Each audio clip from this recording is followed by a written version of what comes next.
महादेव, जय भोलेनाथ। दोस्तों, चाहे कोई शुभ दिन हो या फिर सामान्य दिन हो, वैसे ही पीपल की पूजा यदि शनिवार को की जाए तो कहा जाता है कि पीपल के स्पर्श मात्र से 33 कोटि देवी देवताओं के स्पर्श का पुण्य फल हमें मिल जाता है। वैसे ही जैसे गौ माता के स्पर्श से सभी देवी देवताओं के स्पर्श का पुण्य फल आपको प्राप्त होता है, वैसे ही पीपल को कहा जाता है कि पीपल में साक्षात भगवान विष्णु का वास होता है। और शनिवार के दिन की बात कहें तो शनिवार के दिन पीपल को स्पर्श करना, पीपल के पास दिया जलाना, पीपल में जल देना, ये बहुत ही सौभाग्य की बात है। और ऐसे में एक और शुभ तिथि आपको मिल गई है, एकादशी। अब एकादशी सोने पे सुहागा का काम करती है, तो अब एकादशी को वैसे ही नारायण की पूजा होती है। और जब हमें पता हो कि किसी वृक्ष में नारायण साक्षात आज वास करते हैं, सोचिए कितना पुण्यदायी, अपने आप में कल्पना करिए कि कितना पुण्यदायी ये दिन है। और आज के दिन यदि हम कोई काम करते हैं ना, जिसके पूर्ण होने में थोड़ी बहुत संभावना भी होती है, वो भी पूर्ण हो जाता है।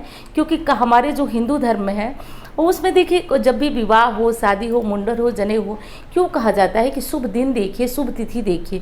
क्योंकि उसमें थोड़े बहुत जो विघ्न आने वाले होते हैं, अड़चने आने वाली होती है, वो जब हम शुभ दिन में उस कार्य की शुरुआत कर देते हैं, वो विघ्न बाधाएं जलकर भस्म हो जाती हैं। तो आज ठीक उसी तरह का ये शुभ संयोग बना हुआ है। एक तो वैसे ही पुरुषोत्तम मास है, पुरुषोत्तम मास में नारायण की पूजा होती है, भगवान विष्णु की, आपको पता ही होगा। उनके नाम पे ही पूरे मास का नाम पुरुषोत्तम मास पड़ा हुआ है। दूसरी चीज़ कि जब भगवान विष्णु की पूजा ऐसे ही होती है, मल मास मत कहिए उसको, पुरुषोत्तम मास में, वैसे ही देखिए मल मास मुंह से इसलिए निकल जाता है बार बार क्योंकि सामान्य बोलचाल की भाषा में हम लोग मल मास बोलते हैं, बोला भी जाता है, कोई बात नहीं। लेकिन ये चीज़ आप समझिए कि ये नारायण का मास है और इसमें एकादशी मिल गई है और साथ साथ हमें जो मिल गया है शनिवार का दिन। तो अब इस दिन, आज के दिन मैं कुछ चीज़ें आपको बताने वाली हूँ। कुछ एक चीज़ जो कि आप सामान्य जो पूजा पाठ है उसके वीडियो जा चुकी है, आज आपको करना ये है जो मैं आपको बताने जा रही हूँ। सुबह या शाम कभी भी दिन चुन लीजिए आप, दिन में, रात में। शनिवार के दिन एकादशी है और इस एकादशी के दिन आप दिन में, रात में कभी भी ये उपाय कर सकते हैं। सूतक पातक में जब कोई पूजा नहीं किया जाता है, पीरियड्स में कोई पूजा नहीं किया जाता है, तो फिर आप इस पूजा को नहीं कर सकते हैं। सूतक पातक पीरियड्स वगैरह में नहीं कर सकते हैं। तो ये चीज़ मत कहिएगा कि दीदी इस समय कर सकते हैं, बिल्कुल नहीं कर सकते हैं। जब आप पूजा नहीं कर सकते हैं तो ये उपाय भी नहीं कर सकते हैं। ये भी थोड़ा सा पूजा का ही एक अंश है, तो इसलिए ये नहीं किया जाता है। दूसरी चीज़ कि वो लोग भी नहीं करें जिनको कि विश्वास नहीं है किसी उपाय पे। देखिए, बहुत सारे लोग ना जग जीत लेते हैं, मेरी बातों को समझिएगा, जिनके अंदर विश्वास है और वो भगवान से ना सच में अपनी कामनाएं पूर्ण करा लेते हैं। लेकिन जिनके अंदर विश्वास ही नहीं है कि मैं करूँगा, होगा नहीं होगा, ऐसे लोग ना ही करें, हाथ जोड़ के हट जाए तो ही बेहतर है। लेकिन जिनको ऐसा है कि होगा, क्यों नहीं होगा, होगा, पूर्ण होगा, वो आधे काम तो उनके विश्वास ही पूर्ण कर देते हैं। ऐसा विश्वास मन में रखिएगा और तब इस उपाय को प्रारंभ करिएगा।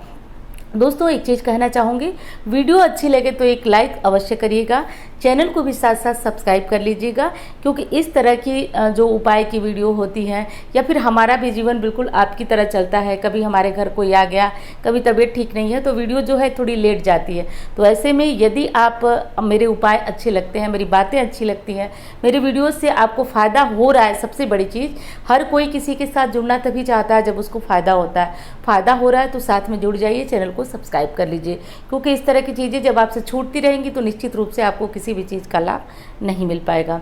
करना यह है कि आप एकादशी का जो भी नियम करते हैं, जो भी पूजा पाठ करते हैं, आप कर लीजिए। शनिवार के दिन सुबह भी कर सकते हैं, शाम को कर सकते हैं, अंधेरा होने से पूर्व। करना यह है कि आप पीपल वृक्ष के पास जाइएगा और थोड़ा सा गाय का दूध ले लीजिएगा, नहीं मिलता है तो गंगा जल और जल ले लीजिएगा, ये ले लीजिएगा। इसके बाद आपको उसमें डालना है काले तिल और थोड़ा सा मीठा डाल लीजिएगा। आज चावल वगैरह नहीं डालें तो उचित है। और ये डाल करके और पीपल वृक्ष की जड़ में आप चढ़ा दीजिएगा 1 लोटा जल।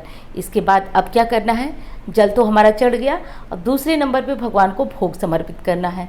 भोग में जो भी घर से हम ले गए हैं, चीनी, गुड़, मिश्री, किशमिश जो भी है वो चढ़ा देंगे। उसके बाद स्त्री हैं, पुरुष हैं, यदि स्त्री हैं और सुहागिन है तो वो पीला सिंदूर पीपल वृक्ष को समर्पित करेंगे।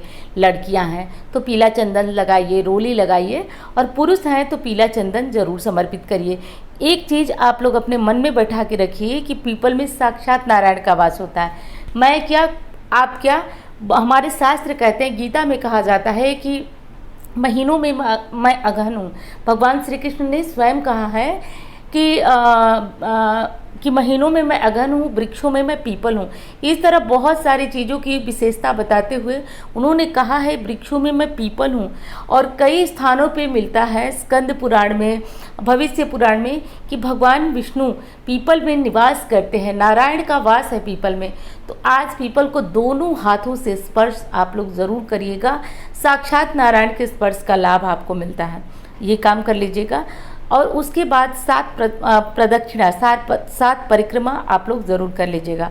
परिक्रमा करने का स्थान नहीं है तो आप क्या करिए कि एक स्थान पे ही घूम जाइए और आप अपनी परिक्रमा पूर्ण कर लीजिए।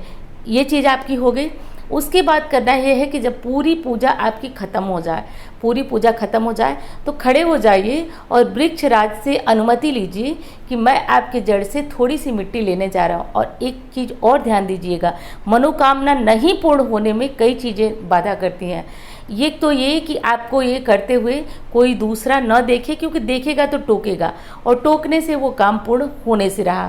क्योंकि मेरा मानना ऐसा है कि किसी चीज़ की टोक न बड़ी बुरी होती है, वो यदि लग गई तो फिर मानिए कि आपका काम पूर्ण नहीं होता है। तो ये काम कर लीजिए आप। और उस चीज़ को देखिए, कोशिश करिए कि थोड़ी सी मिट्टी आप कोई अपने साथ चाकू ले लीजिए, चम्मच ले लीजिए, ऐसा कुछ नुकीला जिससे आप थोड़ी सी मिट्टी निकाल कर कागज़ या किसी चीज़ में ले लें। तो थोड़ी सी मिट्टी, उस जड़ से थोड़ी सी मिट्टी ले आनी है।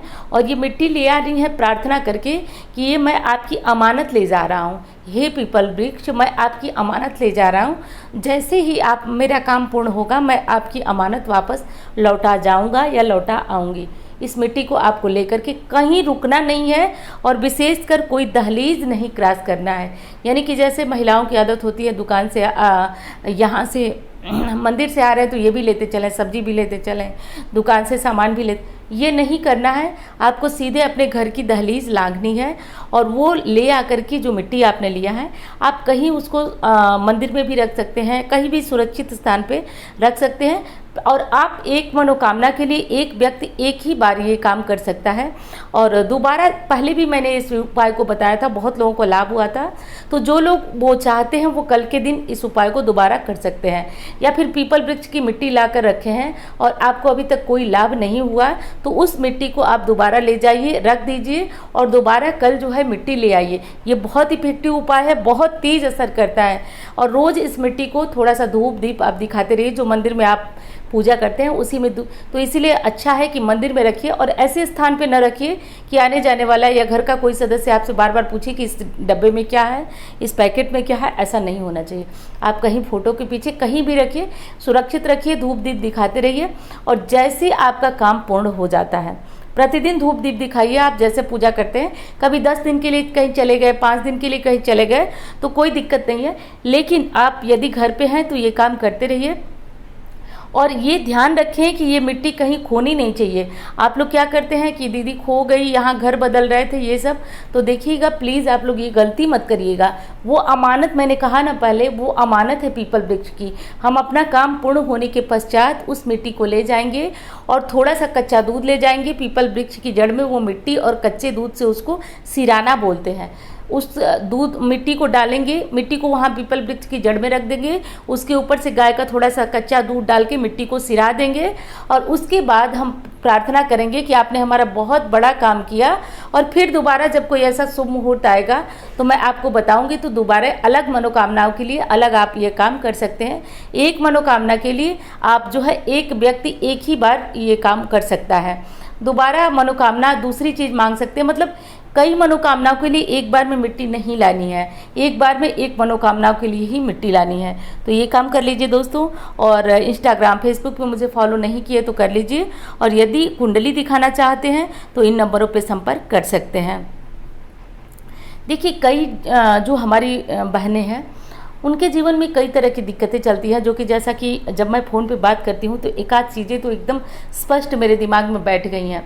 जैसे कि बच्चे कहना नहीं मानते हैं, बच्चे कहना नहीं मानते हैं, पति जो है वो बहुत ज़्यादा दिक्कत करते हैं, बात नहीं मानते हैं। पहले तो सब कुछ ठीक था, अब दिक्कत हो गई है। तो इस तरह की दिक्कतें भी है। और आप लोग कहते हैं कि दीदी अलग से कुछ बताइए, कि इसके लिए भी बताइए। यही होती है मनोकामना, समझा करिए इसको, यही मनोकामना होती है। ज़रूरी नहीं होती है कि नौकरी मिल जाए, विवाह हो जाए, ये वो, यही जो हमारे मन में हो, जिसको हम चाहते हैं कि वो पूर्ण हो जाए, वो होती है।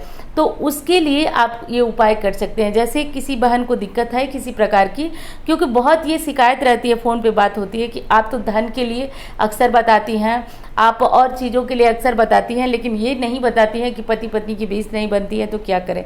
देखिए, ये बातें ना, जब मैं आपसे फ़ोन पे बातें करने लगी हूँ तो मैं बहुत आपके बीच की बातें समझने लगी हूँ। पहले तो दिमाग में इतनी बातें नहीं होती हैं। आसपास आप जो देखेंगे वही दिमाग में चलती है और वही चीज़ें, वही उपाय मैं बताती भी हूँ।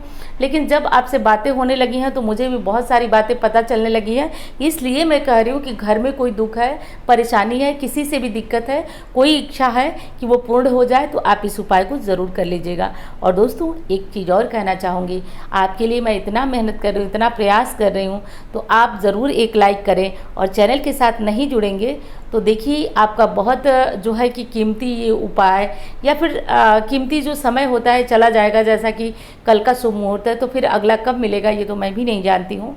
तो इसलिए इस असुविधा से बचने के लिए चैनल के साथ जुड़े रहिए। और चलिए, मिलती हूँ अगली वीडियो में। धन्यवाद।